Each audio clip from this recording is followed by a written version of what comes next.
का आपके अपनी ए पॉइंट ऑफ एजुकेशन में मैं हूं मतीश कुमार और आपके लिए लेके आया आज क्लास 10 की साइंस की बेहतरीन एमसीक्यू जो आपके कल के बोर्ड एग्जाम के लिए बहुत ही इम्पोर्टेंट रहने वाला है। थोड़ा विलम्ब हुआ क्योंकि क्वेश्चन को था छांटने में थोड़ा समय लगा, लेकिन वादा करता हूं कि जितना आपने इस वीडियो में देखा उतना आपका क्वेश्चन में आएगा। ठीक है, पक्का है? तो गौर से ध्यान को पूरा अंत तक देखिएगा और समझने की कोशिश कीजिएगा। ठीक है, क्योंकि आपको बीच में बहुत सारा और भी अलग से आपको आंसर बताया जाएगा। ठीक है, तो गौर से अंत तक समझिएगा। ठीक है, जैसा कि आप स्क्रीन में देख पा रहे हैं कि आपके पास पहला क्वेश्चन क्या पूछा गया है, समतल दर्पण में प्रतिबिंब बनता है। तो आपको पता है कि समतल दर्पण में प्रतिबिंब कैसा बनता है, आभासी तथा सीधा, ये तो बनता ही है। बिंब यानी कि वस्तु के बराबर, ये भी बनता है। समान दूरी पे बनता है ना। क्या हो जाएगा इनमें सभी, इज द राइट आंसर। ठीक है, आपको याद रखनी। ओके, चलिए चलते क्वेश्चन नंबर 2 में। क्वेश्चन 2 में आपसे क्या बोला गया है, किसी वस्तु का अवतल दर्पण द्वारा आभासी तथा सीधा प्रतिबिंब बनता है तो वस्तु की स्थिति क्या होगा। बोल रहा है कि आपका अवतल दर्पण है। कौन दर्पण है? अवतल दर्पण। उसमें आभासी और सीधा बन रहा है तो वस्तु कहाँ पे होगा। ठीक है, तो आपको पता होना चाहिए वस्तु कहाँ पे होगा, तो पी तथा एफ के बीच में, है ना। पी तथा एफ के बीच में यानी कि ध्रुव और मुख्य फोकस के बीच में। ओके, चलिए चलते क्वेश्चन 3 में। आपसे क्या बोला गया है, सेविंग या दंत विशेषज्ञों के द्वारा कौन सा दर्पण का उपयोग किया जाता है। तो आपको पता यहाँ पे होना चाहिए कि जो भी सेविंग करता है या जो डेंटिस्ट होता है, जो दांत देखता है, वो अवतल दर्पण का उपयोग करता है, क्योंकि अवतल दर्पण होता है क्या है कि बड़ा दिखता है कि नहीं है। तो क्या हो जाएगा ऑप्शन सी राइट आंसर, अवतल दर्पण। ओके, चलिए चलते क्वेश्चन नंबर 4 में। क्वेश्चन 4 में क्या बोला गया है, वायु में प्रकाश का वेग तथा जल में प्रकाश का वेग का अनुपात कितना होता है। तो आपको बता दें कि वायु में प्रकाश का वेग तथा जल में प्रकाश का वेग का जो अनुपात होता है वो कितना होता है, 1.33 होता है। ओके, चलिए चलते हैं हम लोग नेक्स्ट क्वेश्चन नंबर 5 में। क्या बोला गया है, हीरा का अपवर्तनांक कितना होता है। तो आपको पता होना जो डायमंड है उसका अपवर्तनांक कितना होता है, 2.42। कहाँ दिख रहा है आपको, ऑप्शन ए में is the right answer. Okay, चलिए चलते हैं क्वेश्चन नंबर 6 में। क्वेश्चन 6 में क्या बोला गया आपसे कि निर्वात में जो हवा नहीं होता उसमें प्रकाश की चाल कितना होता है। तो आपको पता होना चाहिए कितना होता है, 3 × 10⁸ मीटर पर सेकेंड, यानी कि 6 का क्या हो जाएगा, option B right answer, 3 × 10⁸ metre पर सेकेंड निर्वात में प्रकाश की चाल। इससे इंपॉर्टेंट है, एग्जाम में पूछता है, फेवरेट है। ठीक है, चलिए चलते क्वेश्चन 7 में। क्या बोला गया है, निम्न में से कौन सा पदार्थ लेंस बनाने के लिए प्रयुक्त उपयोग नहीं होता है। ठीक है, जल का होता है, कांच का होता है, प्लास्टिक का होता है, पर मिट्टी का नहीं होता है, क्योंकि मिट्टी में परावर्तन अपवर्तन होता ही नहीं है। ठीक है, चलिए चलते क्वेश्चन 8 में। क्वेश्चन 8 में क्या बोला गया है, किसी बिंब का अवतल दर्पण द्वारा प्रतिबिंब आभासी तथा सीधा बंद किए। सेम क्वेश्चन आपका यहाँ से उठा दिया है जो आपने ये पढ़ा है ना, क्वेश्चन जो 2 पढ़ा, सेम अवतल दर्पण आभासी सीधा कहाँ पे है, पी तथा एफ के बीच में पढ़ा है ना, वही क्वेश्चन आपको यहाँ घुमा के बोल दिया है। क्या बोला देखिए, तो आपका अवतल दर्पण आभासी और सीधा प्रतिबिंब, तो वस्तु की स्थिति क्या होगी पता है आपको, कहाँ, ध्रुव और मुख्य फोकस बीच में। क्या होगा, ऑप्शन डी राइट आंसर, ध्रुव के मुख्य फोकस और ध्रुव के बीच में। ठीक है, चलिए चलते क्वेश्चन 9। क्वेश्चन 9 में क्या बोला गया है, किसी बिंब का वास्तविक तथा समान साइज का प्रतिबिंब प्राप्त करने के लिए बिंब को उत्तल लेंस के सामने कहाँ रखें। ठीक है, तो आपको यदि उत्तल लेंस के सामने वस्तु को कहाँ रखें, जहाँ आपको बराबर आपको जो है वस्तु के बराबर आपको वो मिलेगा। ठीक है, फोटो मिलेगा, प्रतिबिंब बनेगा, तो कहाँ रखा जाए, तो कहाँ रखा जाए, आपका फोकस दूरी की दोगुनी दूरी पर, है नहीं, जो आपका फोकस दूरी है उसके दोगुनी दूरी पर रख दीजिए, आपको मिल जाएगा बराबर। ठीक है, चलिए चलते क्वेश्चन नंबर 10। क्वेश्चन 10 में क्या बोला गया आपसे, किसी गोलीय दर्पण तथा किसी पतले गोलीय लेंस दोनों की फोकस दूरी -15 है, तो दर्पण तथा लेंस समोता कौन सा होगा। तो आपको बता दे कौन सा होगा, आपका दोनों अवतल, क्योंकि अवतल में जो है आपका फोकस दूरी क्या होता है, हमेशा माइनस में होता है। ठीक है, चलिए दोनों होगा अवतल दर्पण और अवतल लेंस। ठीक है, चलिए चलते क्वेश्चन नंबर 11। क्वेश्चन 11 में क्या बोला गया है, किसी दर्पण से आप चाहे कितनी दूरी पर खड़े हो आपका प्रतिबिंब सदैव सीधा प्रतीत होता है। तो कौन सा दर्पण है? चाहे वस्तु चाहे कितनों दूरी पे खड़े हो, आपको जो फोटो हमेशा सीधा दिखाई देगा। तो दर्पण कौन सा है? तो कौन सा हो जाएगा?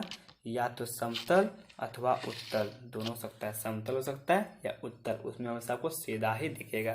ठीक है, कोई दिक्कत नहीं? दिक्कत, चलिए चलते क्वेश्चन 12। क्वेश्चन 12 में आपसे क्या बोला गया है कि किसी शब्दकोश में पाए गए छोटे अक्षरों को पढ़ते समय आप कौन सा लेंस पसंद करेंगे? तो शब्दकोश है, डिक्शनरी है, उसमें छोटा छोटा अक्षर होता है, उसको पढ़ने के लिए आपको क्या चाहिए? 50 सेंटीमीटर फोकस दूरी का एक अवतल लेंस चाहिए। क्या चाहिए? अवतल लेंस। कितना का? 50 सेंटीमीटर का। हाँ, दिख रहा है आपको ऑप्शन बी में 50 सेंटीमीटर फोकस दूरी का अवतल लेंस। ओके, ये आपको इंपॉर्टेंट रख लेना। चलिए क्वेश्चन चलते हैं 13। क्या बोला गया है? एक नेत्र का क्षैतिज दृष्टि कितना होता है? तो आपको बता दें कि यदि एक नेत्र रहा उसका होता है 150। कितना होता है? 150। लेकिन यदि दोनों आंखों दे दिया तो उसका क्या होगा? 180 होगा। ठीक है, आपको ये याद रखना है। ओके, चलिए चलते हैं क्वेश्चन 14 में। 14 में क्या बोला गया है? मानव नेत्र अभिनेत्र लेंस की फोकस दूरी की समायोजित करके विभिन्न दूरियों पर रखी वस्तुओं को फोकसित कर सकता है। ऐसा हो पाने का क्या कारण है? तो ऐसा हो पाने का आपका क्या कारण है? तो होने कारण आपका समंजन क्षमता, उसको बोलते हैं। क्या बोलते हैं? समंजन क्षमता। ठीक है, आपको याद रखना है। आप हमें कमेंट करके बताएं कि मानव नेत्र में कौन सा लेंस पाया जाता है ना?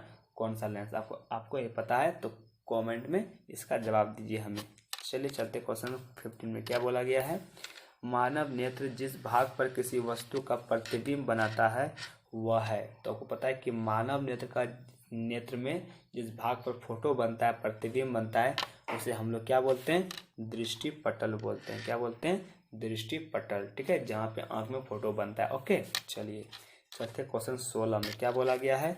समान दृष्टि के वयस्क के लिए सुस्पष्ट दर्शन अल्पतम दूरी, अल्पतम मतलब न्यूनतम दूरी कितना होता है? देखिए 25 मीटर नहीं, 25 देकर डायरेक्ट टिक नहीं मार देना है, यहाँ मीटर दिया पर होता है क्या? 25 सेंटीमीटर। कहाँ दिख रहा है आपको? ऑप्शन सी में 25 centimetre is the right answer. Okay, चलिए चलते क्वेश्चन 17 में। क्या बोला गया 17 में आपसे कि अभिनेत्र लेंस की फोकस दूरी में परिवर्तन किया जाता है। तो अभिनेत्र लेंस की जो फोकस दूरी है उसमें बदलाव किया जाता है, किसके द्वारा? ठीक है, तो आपको बता दें किसके द्वारा होता है आपका?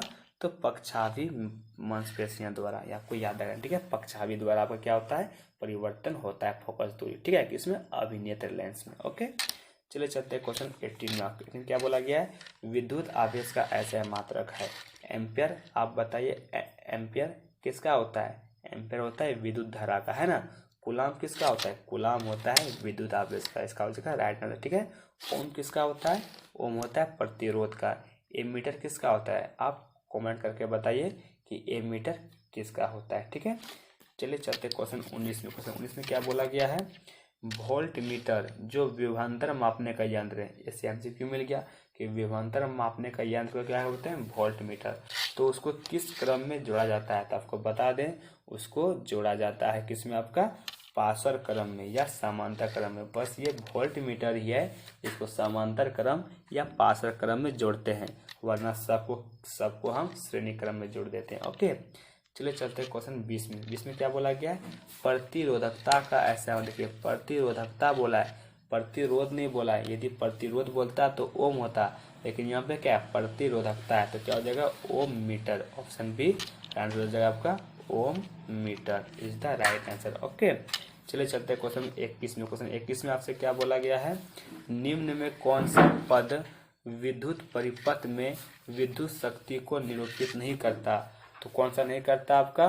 तो एक इसका बी आंसर होता है आई आर स्क्वायर, ये नहीं करता है। ठीक है, आपको ये याद रख लेनी। ओके, चलिए चलते क्वेश्चन 22 में। क्या बोला गया है?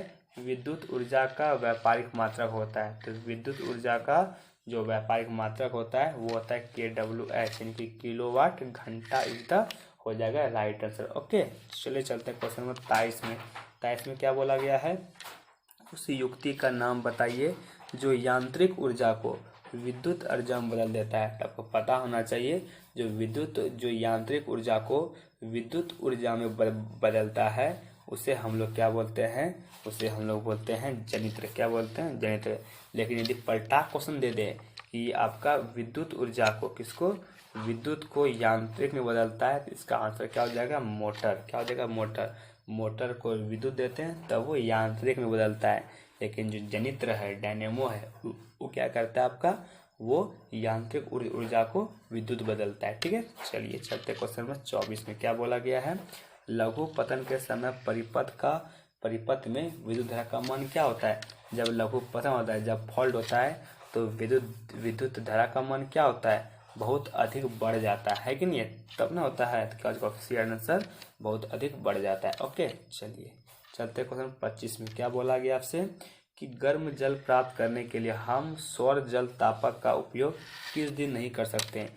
जब धूप वाले दिन है उस दिन हम कर सकते हैं कि नहीं कर सकते हैं, कर सकते हैं। ठीक है, गर्म दिन में कर सकते हैं, पवन यदि हवा बरफ कर सकते हैं, लेकिन जो बादल दिन है उसमें अब गर्मी नहीं होगा तो बादल वाले दिनों में हम उपयोग नहीं कर सकते हैं। ओके, कितना आसान। चलिए चलते क्वेश्चन 26 में। 26 में क्या बोला गया आपसे कि निम्न में से कौन सा ऊर्जा स्रोत अंततः और ऊर्जा से सौर ऊर्जा उत्पन्न नहीं है। तो सौर ऊर्जा उत्पन्न नहीं है तो भूतापीय सौर ऊर्जा से है, पवन ऊर्जा सौर ऊर्जा से, जैव मात्रा भी सौर ऊर्जा से, लेकिन जो नाभिकीय ऊर्जा है वो आपका थोरियम उससे होता है ना, वो आप खनिज से होता है। क्या हो जाएगा, ऑप्शन सी राइट आंसर, नाभिकीय ऊर्जा है कि नहीं, ये आपका विखंडन से होता है ना। चलिए चलते क्वेश्चन 27 में क्या बोला गया है। ओजोन का सूत्र है, तो ओजोन का सूत्र क्या होता है, O3। कहाँ दिख रहा है, ऑप्शन सी आंसर O3 होता है कि नहीं, ओजोन का सूत्र O3। ओके, चलिए चलते क्वेश्चन 28 में। आप बताइए ओजोन जो है वो किसके द्वारा आपका, देखिए ओजोन से कौन सा आपका मतलब किरणें निकलती है, यूवी रे। क्या निकलती है, यूवी रे, जो हानिकारक होता है कि नहीं है। चलिए सूर्य की किरणों जो आपका मतलब किरणें से जो यूवी रे आता है उससे हमें बचाता है कौन, ओजोन बचाता है। ठीक है, याद रखना आपको। चलिए चलते क्वेश्चन 28 में क्या बोला गया है। निम्न में से कौन से समूहों में केवल जैव निम्नलिखित पदार्थ नहीं है। ठीक है, देखिए घास फूस चमड़ाई आपका गल सकता है, ये जैव निम्नीकरण है, लेकिन यहाँ प्लास्टिक वाला प्लास्टिक नहीं होता है। क्या होगा, ऑप्शन भी राइट आंसर हो जाएगा। ठीक है, चलिए चलते क्वेश्चन 29 में। 29 में क्या बोला गया है।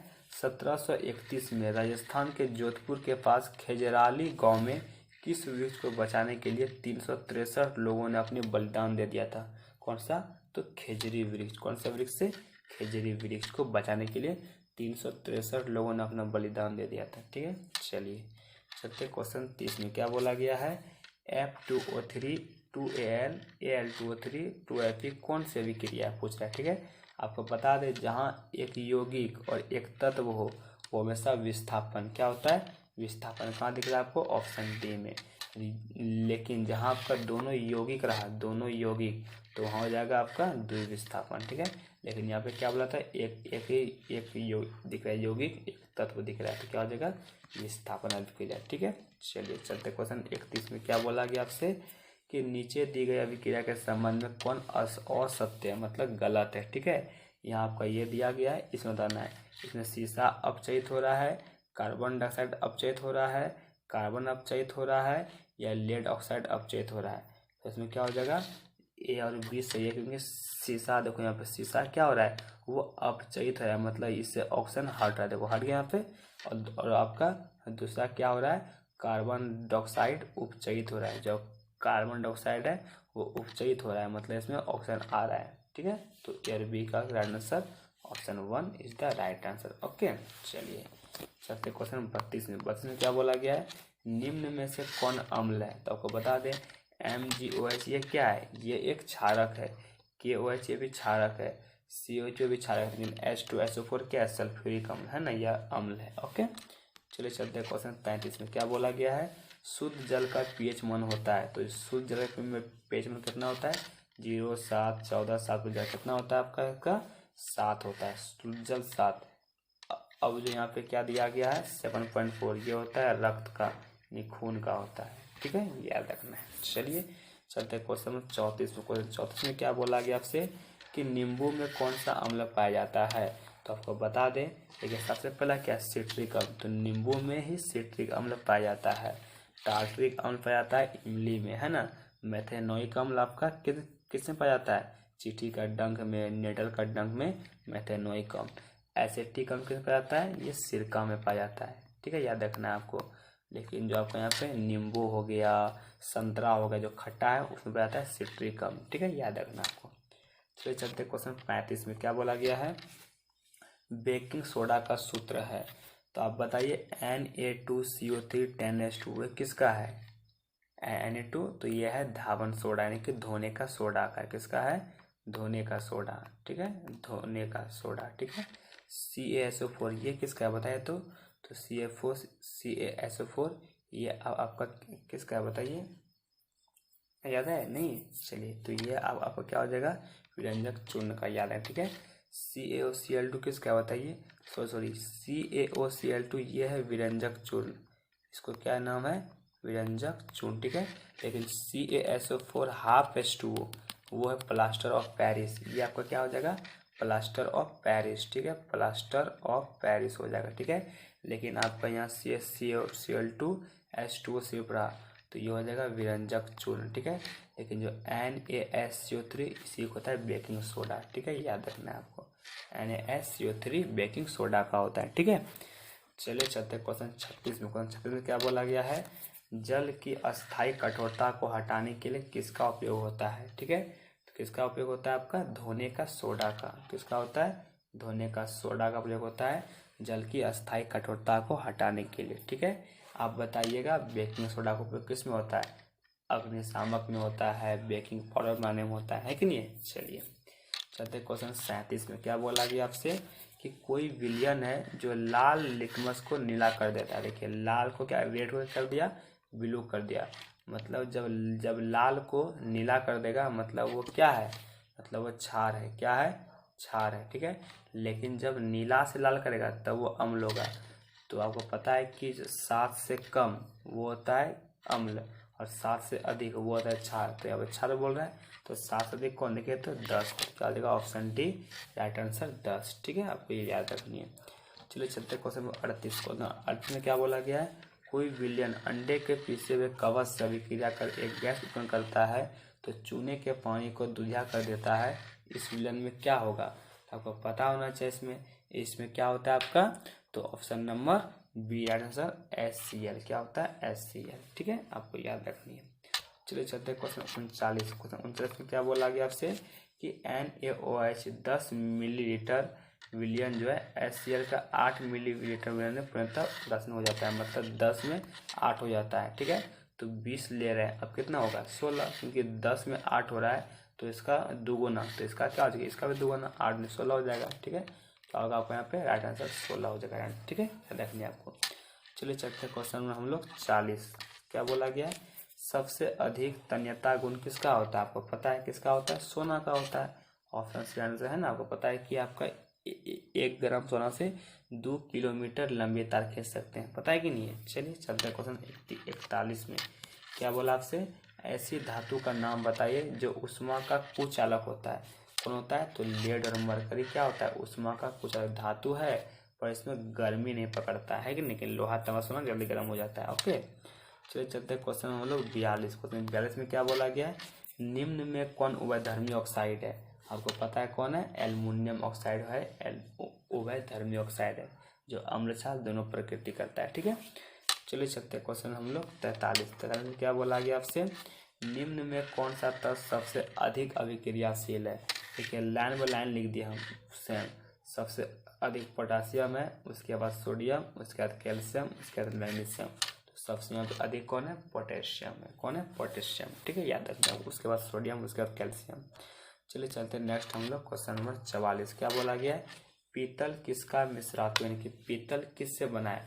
आपको बता दें तांबा और जस्ता से क्या बना है, पीतल बना है। ठीक है, लेकिन तांबा और टीन से, इससे क्या बना है, इससे बना है कांसा। क्या बना है, यदि तांबा और टीन रहे तो कांसा, शीशा एवं टीन इससे बना है सोल्डर। क्या बना है, सोल्डर, इसका गलनांक बहुत उच्च होता है सोल्डर। ठीक है, याद रखनी है आपको।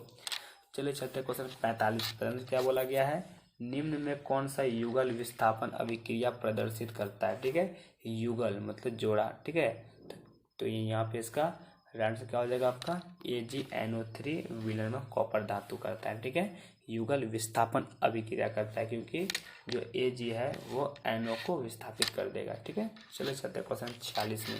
क्वेश्चन 46 में आपसे क्या क्या बोला गया है, बोला गया है लोहे के फ्राइंग पैन में जंग को बचाने के लिए किस विधि का उपयोग करते हैं हम लोग। तो लोहे का जो फ्राइंग पैन जिसमें हम लोग भूनते हैं उसमें जंग ना लगे उसमें हम लोग जिंक का प्रयोग चढ़ाते हैं। कौन चीज़? जिंक का प्रयोग। Option C right answer. Okay, चलिए चलते हैं क्वेश्चन 47 में। क्या बोला गया आपसे? कोई धातु ऑक्सीजन के साथ अभिक्रिया कर उच्च गलनांक वाला यौगिक बनाता है, यह यौगिक जल में विलय है। ठीक है, तो आपको पता होना चाहिए आपका इसका आंसर क्या हो जाएगा 47 का ऑप्शन नंबर ए है ना, कैल्शियम। कैल्शियम आपको क्या है? यह यौगिक जल में घुलन है यानी कि विलय है। ठीक है, चलिए चलते हैं क्वेश्चन 48 में। क्या बोला गया है? खाद्य पदार्थ के डिब्बों पर जिंक की बजाय टीन का लेप होता है क्योंकि ये क्या होता है? टीन की अपेक्षा जिंक अधिक अभिक्रियाशील होता है, इसलिए हम लोग टीन का लेप लगाते हैं, जिंक का नहीं लगाते क्योंकि जिंक क्या है? अधिक अभिक्रियाशील है। ओके, चलिए चलते हैं क्वेश्चन 39 में। क्या बोला गया है? बेंजीन का सूत्र है, तो यहाँ क्या CH4 से किसका होता है? CH4 आपका मैथेन का। किसका होता है? मैथेन का CH4। ठीक है, CH6 किसका होता है? ये होता है बेंजीन का। Is the right answer. Okay, चलिए चलते हैं क्वेश्चन 50 में। क्या बोला गया है? एल्किन का सूत्र है CnH2n+2। ये होता है एल्केन का। किसका होता है? एल्केन का। CnH2n ये होता है एल्किन का। तो क्या होगा? इसका हो गया right answer CnH2n is the alkene, क्योंकि यहाँ पे क्या बोला? एल्किन बोला है। ठीक है, लेकिन CnH2H2n बोले, यहाँ बोले तो ये किसका हो जाएगा? आपका एल्काइन का। ठीक है, चलिए चलते क्वेश्चन 51 में क्या बोला गया है? एथेन का आणविक सूत्र C2H6 है, इसमें बोल रहा है। ठीक है, तो इसमें बता दें कि C2H6 का है, तो इसमें आपका मतलब कितना बॉन्ड लग रहा है। ठीक है, तो इसमें आपको कितना बॉन्ड लगेगा? 7 संयोजक आमन, 7 से याद करें। ठीक है, एथेन में C2H6 में 7 संयोजक आमन होता है। ठीक है, चलिए चलते हैं क्वेश्चन 42 में। क्या बोला गया है? ब्यूटेनॉन। देखिए ऑन मतलब क्या है? कीटोन का। तो क्या हो जाएगा? Option C answer ketone. ठीक है, कार्बोक्सिलिक अम्ल में क्या होता है? कार्बोक्सिलिक अम्ल में आपका क्या होता है? ओइक होता है। क्या होता है? ओइक। एथेनोइक है ना, मैथेनोइक ओइक होता है। एल्डिहाइड में होता है एल। क्या होता है? एल। ठीक है, मतलब अल्कोहल में क्या होता है? अल्कोहल में होता है ऑल। क्या होता है? ऑल। लेकिन जब ऑन नॉन है यहाँ पे तो क्या? कीटोन। ठीक है, चलिए चलते क्वेश्चन 53 में। क्या बोला गया है? खाना बनाते समय यदि बर्तन के तली में काली हो रही है, इसका मतलब क्या है? इसका मतलब यह है कि ईंधन पूरी तरह से जल नहीं रहा है। ठीक है, चलिए चलते क्वेश्चन 54 में। क्या बोला गया है? आधुनिक आवर्त सारणी में कुल तत्वों की संख्या कितनी है? तो जो आधुनिक आवर्त सारणी है ना, उसमें 118 तत्व। कितना? 118 तत्व। ठीक है, चलिए चलते क्वेश्चन 55 में। क्या बोला गया है? अष्टक सिद्धांत किस विद्वान ने दिया था? देखिए डॉवे रैनर ने दिया था त्रिक सिद्धांत। क्या दिया था? त्रिक, है ना, लेकिन न्यूलैंड्स ने दिया था अष्टक सिद्धांत। कौन सिद्धांत? अष्टक से। देखिए ठीक है, लेकिन आधुनिक आवर्त सारणी का जो व्यवस्थित करने का श्रेय है वो जाता है मेंडलीव को। ठीक है, चलिए चलते क्वेश्चन 56 में। क्या बोला गया आपसे? आधुनिक आवर्त सारणी में ऊर्ध्व स्तंभ समूह, ऊर्ध्व स्तंभ को बोलते हैं समूह, और क्षैतिज पंक्तियों को बोलते हैं आवर्त। कितना है? आपको बता दें कितना है? 18 समूह है और 7 आवर्त है। कितना? 18 समूह 7 आवर्त। ठीक है, आधुनिक आवर्त सारणी में। चलिए चलते हैं क्वेश्चन 57 में। क्या बोला गया है? 7वें आवर्त में तत्वों की संख्या कितनी होती है? तो आपको बता दें जो पहला और दूसरा होता है उसमें 2 तत्व होता है। कितना? 2 तत्व, 2 ठीक है, लेकिन तीसरा और चौथा इसमें होता है 8। कितना होता है? 8। ठीक है, और आपका 5वां और आपका 6ठा, ठीक है, इसमें आप कितना होता है? 18 होता है। ठीक है, लेकिन 7वां जो होता है उसमें होता है 32 और 8वां भी 32 होता है। ठीक है, तो यहाँ पे आपको क्या हो जाएगा? यहाँ पे क्या बोला है आपको? यहाँ पे बोला है 7वें आवर्त में, 7वें में क्या हो जाएगा? तब 32 हो जाएगा। Option C answer 32। ठीक है, चलिए चलते हैं क्वेश्चन 58। क्वेश्चन 58 में क्या बोला गया आपसे? कि आवर्त सारणी में बाईं से दाईं ओर जाने पर प्रवृत्तियों के बारे में कौन सा कथन असत्य है, मतलब गलत। ठीक है, जब हम बाईं से दाएं की ओर जब जाते हैं आवर्त सारणी में तब क्या नहीं होता है? ठीक है, तो आपका क्या नहीं होता है? आपका परमाणु आसानी से इलेक्ट्रॉन का त्याग नहीं करता है। ठीक है, ये हो जाएगा राइट आंसर। ओके, चलिए चलते हैं क्वेश्चन हम लोग 59 में क्या बोला गया है, तत्व HCl2 सूत्र वाला एक क्लोराइड बनाता है जो एक ठोस है तथा इसका गलनांक अधिक होता है, तो यह किस समूह के अंतर्गत आएगा, NaMgAlSi। तो किस में आपका ये आएगा, तो ये आएगा आपका option number B answer Mg group में आएगा। किस में आएगा, मैग्नीशियम ग्रुप में। ठीक है, चलिए चलते हैं क्वेश्चन नंबर 60 में। क्वेश्चन 60 में आपसे क्या बोला गया है, उस तत्व का नाम बताइए जिसमें 2 कोष है तथा दोनों इलेक्ट्रॉन पूरित करता है। कितना, 2 कोष है। प्रथम कोष में 2 होता है और दूसरा में फिर 8 होता है। और क्या, दोनों फूल है। देखो फूल है तो 2 और 8 किसका होता है, 10, नियोन का। Option D right answer neon हो जाएगा। ठीक है, चलिए चलते हैं क्वेश्चन 61। क्वेश्चन 61 में क्या बोला गया आपसे, मनुष्य में वृक्क एक तंत्र का भाग है जो संबंधित है, तो वृक्क किस में होता है, उत्सर्जन तंत्र में। क्या हो जाएगा आपका, ऑप्शन सी राइट आंसर उत्सर्जन। ठीक है, चलिए चलते हैं क्वेश्चन हम लोग 62। क्वेश्चन 62 में क्या बोला गया आपसे कि पादप में जाइलम उत्तरदायी है, तो जाइलम क्या करता है, जौ से जाइलम, जौ से जल का वहन करता है। ठीक है, लेकिन यदि ये देता है आपका फ्लोयम, फ्लोयम क्या करता है, तो फ्लोयम करता है आपका भोजन का वहन। ठीक है, चलिए चलते क्वेश्चन 63 में। क्या बोला गया, स्वयंपोषी पोषण के आवश्यक है। स्वयंपोषी पोषण जो खुद अपना खाना बनाता है, उसको जल चाहिए, कार्बन डाइऑक्साइड चाहिए, क्लोरोफिल चाहिए, सूर्य प्रकाश चाहिए। क्या हो जाएगा, उपयुक्त सभी। जैसे पेड़ पौधे वो लोग क्या स्वयंपोषी, लेकिन हम लोग मानव क्या है, विषमपोषी, पेड़ पौधे पे निर्भर हम लोग है कि नहीं। चलिए चलते हैं क्वेश्चन नंबर 64 में। क्या बोला गया आपसे, पायूरेट के विखंडन से या कार्बन डाइऑक्साइड जल तथा ऊर्जा देता है, या क्रिया कहाँ, देखो ऊर्जा देता है। ऊर्जा कहाँ बनता है आपका, माइक्रोकॉन्ड्रियम। क्या हो जाएगा, option B right answer mitochondria. ठीक है, चलिए चलते हैं क्वेश्चन नंबर 65 में। क्या बोला गया आपसे कि निम्नलिखित में कौन सा पादप हार्मोन है, कौन सा पादप हार्मोन है। ठीक है, तो कौन है, साइटोकाइनिन। क्या है, एक पादप हार्मोन है। और जो बाकी आपको इंसुलिन, थायरोक्सिन, एस्ट्रोजन, ये सब क्या है, मानव है। लेकिन जो आपका साइटोकाइनिन है ये आपका पादप हार्मोन के पेड़ पौधा वाला हार्मोन है। ठीक है, चलिए चलते हैं क्वेश्चन में 66। क्वेश्चन 66 क्या बोला गया है, मस्तिष्क उत्तरदायी है सोचने के लिए, सही बात है। हृदय संपादन के लिए, ये भी आपका क्या हो जाएगा, सही बात है।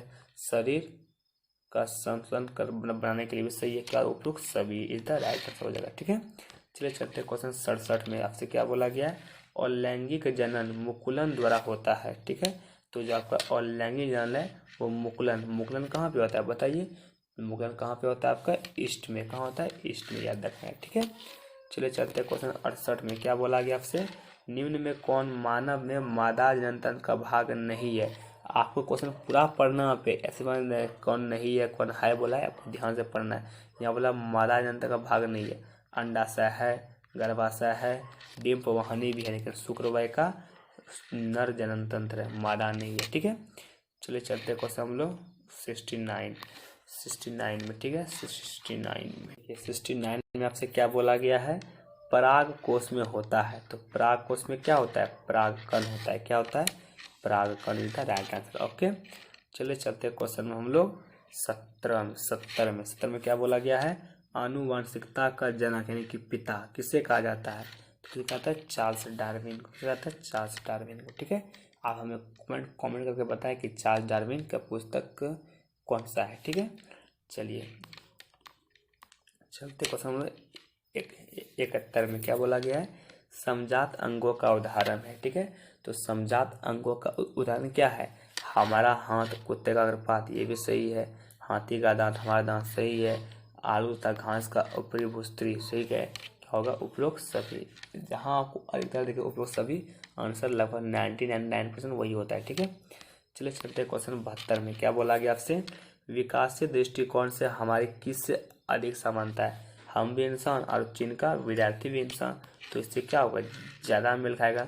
लेकिन अधिकतर बच्चा का क्या है, चिंपांजी, ये गलत हो जाएगा। ठीक है, इसका आंसर क्या हो जाएगा, चीन का विद्यार्थी, आपका बुक में दिया गया है। ठीक है, चलिए चलते हैं क्वेश्चन नंबर 73। क्या बोला गया है, क्षुद्रांश में प्रोटीन का, देखिए पेट में अलग बात है, पर यहाँ क्या दे, क्षुद्रांश में प्रोटीन का पाचन कौन करता है, तो आपको बता दें कौन करता है, आपका ट्रिप्सिन करता है। कौन करता है, ट्रिप्सिन, ट्रिप्सिन। ठीक है, चलिए चलते क्वेश्चन 74 में। क्या बोला गया आपसे, भोजन का पाचन किस प्रकार की अभिक्रिया है, तो भोजन की पाचन जो है वो उपचयन है, क्योंकि ऑक्सीजन आता है तब भोजन आपका टूटता है और ऊर्जा मिलता है। ठीक है, तो भोजन का पाचन क्या है? उपचयन अभिक्रिया। कौन सा है? उपचयन। ठीक है, चलिए क्वेश्चन 75 में क्या बोला गया है?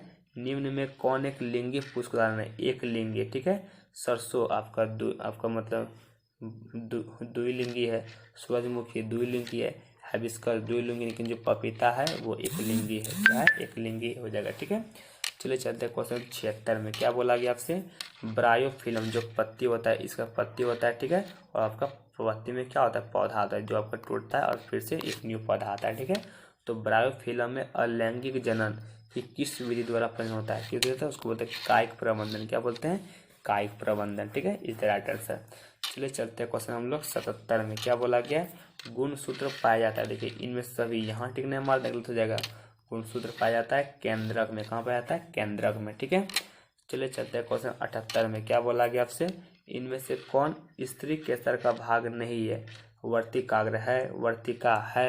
ठीक है, अंडाशय भी है, लेकिन जो प्राकोष है वो न होता है, वो आपका स्त्री केसर नहीं है, वो आपका पुंकेसर में आता है उधर। ठीक है, चलिए चलते क्वेश्चन नंबर 79 में। क्या बोला गया है? अनैच्छिक क्रियाएं जैसे रक्तदाब, लार आना तथा वमन आदि मस्तिष्क के किस भाग द्वारा नियंत्रित होता है? किस होता है? Medulla. Option B right answer, medulla. ठीक है, चलिए आज का ये लास्ट क्वेश्चन। क्या बोला गया है? मानव रक्त में उपस्थित यूरिया का मात्रा कितना होता है? कितना होता है? 20 मिलीग्राम। कितना होता है? 20 मिलीग्राम। तो यहाँ आपका टोटल 80 MCQ खत्म होता है। चांस है 100% कि आपका MCQ इसी के अंदर आएगा। इसलिए आपको यदि समझ में आ गया अच्छी बात है, समझ में नहीं आया तो आप दोबारा वीडियो को एक बार स्पीड में देख लीजिए। ठीक है, चलिए मिलते हैं हम नेक्स्ट वीडियो में। तब तक के लिए जय हिंद, जय भारत, जय झारखंड।